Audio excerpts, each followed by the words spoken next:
అత్తామామల పోషణపై అలహాబాద్ హైకోర్టు సంచలన తీర్పు వెలువరించింది. కుటుంబ వ్యవస్థలో అత్తమామల పోషణ అనేది కోడలపై ఉన్న సామాజిక బాధ్యతగా కనిపిస్తున్నప్పటికీ చట్టపరంగా కోడలికి అలాంటి కట్టుబాట్లేవీ లేవని అలహాబాద్ హైకోర్టు స్పష్టం చేసింది. కొడుకు మరణించిన తర్వాత కోడలు తమకు భరణం ఇవ్వాలని కోరుతూ ఒక వృద్ధ దంపతులు దాఖలు చేసిన పిటిషన్ను కొట్టివేస్తూ హైకోర్టు ఈ కీలక వ్యాఖ్యలు చేసింది. అయితే ఉత్తరప్రదేశ్ పోలీసు విభాగంలో కానిస్టేబుల్గా పనిచేస్తున్న ఒక వ్యక్తి 2021లో మరణించారు. అతని భార్య కూడా అదే విభాగంలో కానిస్టేబుల్గా పనిచేస్తున్నారు.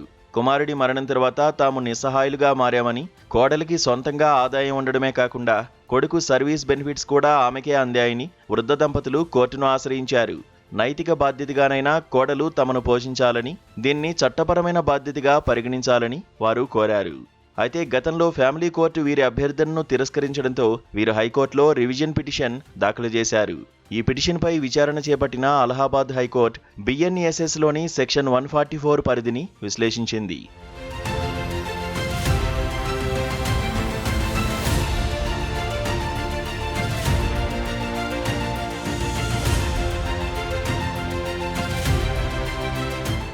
ఈ చట్టం ప్రకారం ఒక వ్యక్తి తనపై ఆధారపడిన భార్య, పిల్లలు, తల్లిదండ్రులకు మాత్రమే భరణం చెల్లించాల్సి ఉంటుందని హైకోర్టు ధర్మాసనం గుర్తు చేసింది. శాసనకర్తలు తమ విచక్షణతో అత్తమామలను ఈ చట్ట పరిధిలోకి చేర్చలేదని, అంటే కోడలపై అత్తామామల పోషణ బాధ్యతను మోపడం చట్టం ఉద్దేశం కాదని హైకోర్టు తీర్పులో పేర్కొంది.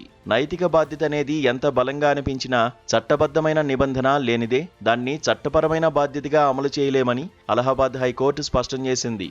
చట్టంలో పేర్కొన్న వర్గాలకు చెందిన వారు మాత్రమే భరణం కోరే హక్కు కలిగి ఉంటారని కోర్టు తెలిపింది. అలాగే కోడలికి ఆ ఉద్యోగం కారుణ్య నియామకం కింద వచ్చిందని చెప్పడానికి ఎలాంటి ఆధారాలు లేవని, ఆమె స్వశక్తితో సంపాదించుకుంటున్న ఆదాయంపై అత్తమామలకు హక్కు ఉండదని కోర్టు తేల్చి చెప్పింది. ఈ క్రమంలోనే ఫ్యామిలీ కోర్టు ఇచ్చిన తీర్పును సమర్థిస్తూ వృద్ధ దంపతుల పిటిషన్ను కొట్టివేస్తూ అలహాబాద్ హైకోర్టు తీర్పు వెలువరించింది.